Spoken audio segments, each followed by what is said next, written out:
Hello students, जो पिछला video था उसमें आपने देखा कि हमने मेंस के कुछ क्वेश्चंस को सॉल्व किया।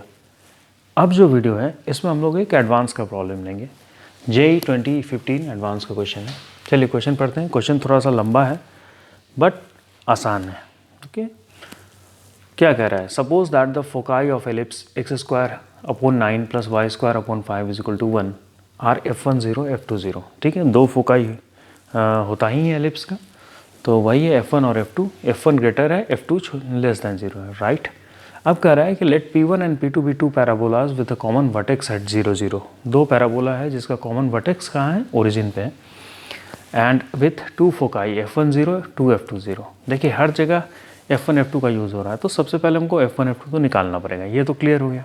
अब कह रहा है let t1 be a tangent to p1 which passes through 2 f2, 0 and t2 be a tangent to p2 which passes through f1, 0. If is m1 is the slope of t1 and m2 is slope of t2, then the value.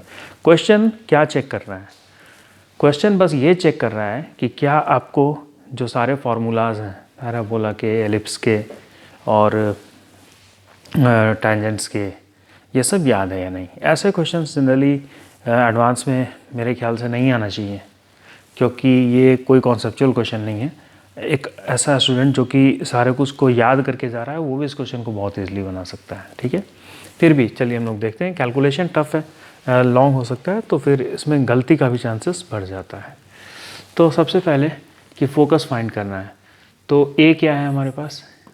देखिए a² क्या है? 9 है। b² क्या है? 5 है। Ellipse के equation है ना, तो इसेंट्रिसिटी तो निकालना पड़ेगा। इसेंट्रिसिटी कैसे निकलता है? E = 1 - b²/a²। इतना तो आप लोग जानते होइएगा। तो यहाँ से इसेंट्रिसिटी क्या आएगा? √1 - 5/9, ये 5 है, तो यहाँ से आया √4/9 यानी कि 2/3। ठीक है, ये इसेंट्रिसिटी आ गया।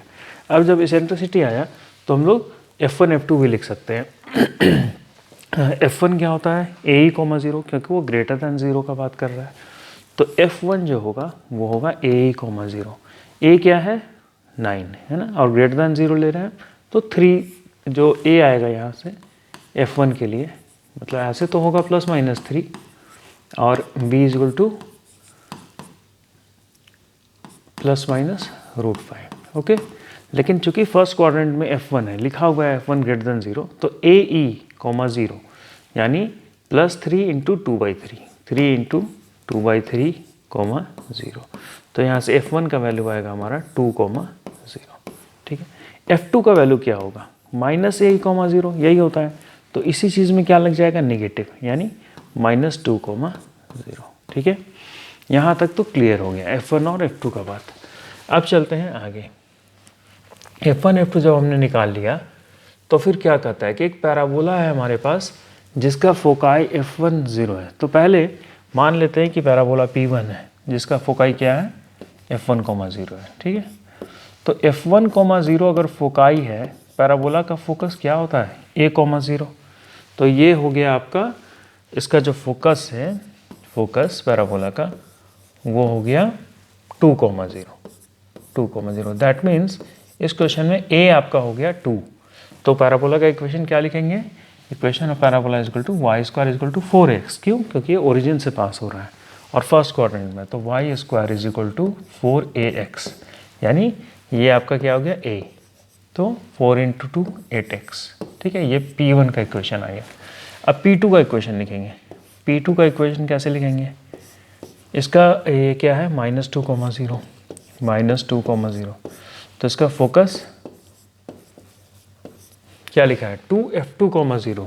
ठीक है, 2f2। यहीं पे देखिए ये सब चीज़ जो है ना, ये छोटा छोटा चीज़ है। ब्लाइंडली करने पे एग्जामिनेशन हॉल में प्रेशर में लोग f1 0 f2 0 ले लेगा और गलत आंसर निकाल लेगा। तो ध्यान दीजिए 2f2, 0 है, 2f2, 0। तो यहाँ से क्या आएगा? a का वैल्यू यहाँ से क्या आया? 2 × -2 यानी a = -4। तो क्या लिखेंगे? y² = -16x। तो आप ये चीज़ देख रहे हैं, ये सीन कैसा है, मतलब एक्चुअली हो कैसे रहा है। एक ऐसे लाइन, एक ऐसे लाइन, एक कर्व यहाँ पे, एक पैराबोला p1 और एक पैराबोला आपका कुछ इस तरह। ठीक है, ये सीन बन रहा है। ये हो गया आपका F1 और वो -2 F2। अब क्वेश्चन कर रहा है कि let T1 be a tangent to P1 which passes through 2F2, 0। Okay, 2F2, 0 से पास हो रहा है। 2F2, 0 का कोऑर्डिनेट क्या हुआ? 2F2, 0 का कोऑर्डिनेट हो गया -4, 0। ये सब रख के चल रहे हैं हम लोग। अब हमको चाहिए T1 टैंजेंट 1। पैराबोला पे टैंजेंट का इक्वेशन स्लोप के टर्म्स में क्या लिखते हैं? स्लोप के टर्म में क्यों लिख रहे हैं? क्योंकि m1 m2 का बात हो रहा है। मान लेते हैं कि T1 का स्लोप क्या है? m1। ठीक है, आप पूरा स्टेटमेंट्स में अगर लिखना चाहें तो लिख सकते हैं, मैं शॉर्ट में लिख रहा हूँ। तो y = m1x प्लस a/m1।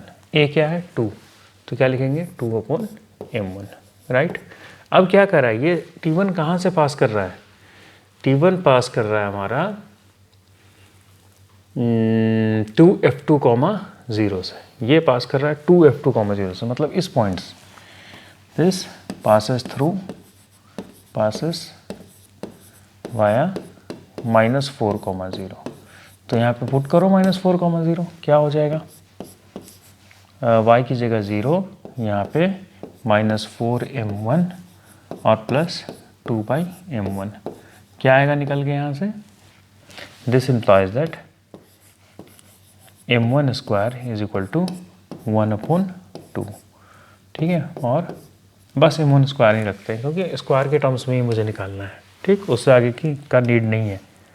तो ये हो गया। दूसरा क्या कह रहा है? देखो, दूसरा कह रहा है कि T2 जो टैंजेंट है वो P2 से है और F1 0 से पास हो रहा है। तो P2 कहाँ है? y² = -16x। T2 लिखते हैं यहाँ पे T2 y² = -16x का टैंजेंट, यानी y = m2x plus a/m। a क्या है यहाँ पे? -4, तो -4/m2। साइन को लेके थोड़ा केयरफुल रहिएगा आप लोग। अब कह रहा है पासेस थ्रू T1, 0। तो T1 मेरा क्या है पॉइंट? T1 पॉइंट है मेरा T1 नहीं, F1, 0, 2, 0 है ना। तो दिस पासेस थ्रू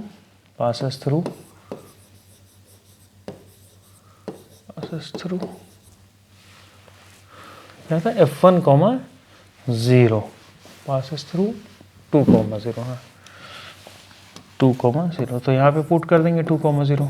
क्या आएगा यहाँ से? 0 पुट किया, 2m2 -4/m2। यहाँ से क्या आया? m2 square is equal to 2। ठीक है, तो m2 स्क्वायर हो गया 2, m1 स्क्वायर हो गया 1/2। तो किस चीज़ का वैल्यू चाहिए था हमें? क्वेश्चन पूछ क्या रहा था? 1/m1 square plus m2 square. तो 1/m1 स्क्वायर क्वेश्चन पूछ रहा था, 1/m1 square plus m2 square. तो 1/m1 स्क्वायर क्या होगा? 2, और m2 स्क्वायर क्या होगा? 2। तो आंसर क्या आया? 4। तो आपका इस क्वेश्चन का आंसर क्या हुआ? 4। ठीक है, तो क्वेश्चन कॉन्सेप्चुअली बिल्कुल भी डिफ़िकल्ट नहीं था। आपको अगर फार्मूलाज याद हो सारे टेंजेंट के इक्वेशंस, और आप थोड़े बहुत केयरफुल हो यहाँ पे कि फोकस हम लोग निकाल रहे हैं, उसमें एक जगह 2F2 लिखा है, तो फिर क्वेश्चन कुछ भी नहीं है। तो देखिए, एडवांस में ऐसे भी क्वेश्चंस कुछ मिल जाते हैं। तो ठीक है, ये क्वेश्चन हमने कर लिया। अगर फिर भी कोई डाउट है इस क्वेश्चन में तो कमेंट सेक्शन में पूछना मत भूलिएगा, और लाइक, शेयर और सब्सक्राइब ज़रूर कीजिएगा। Thank you.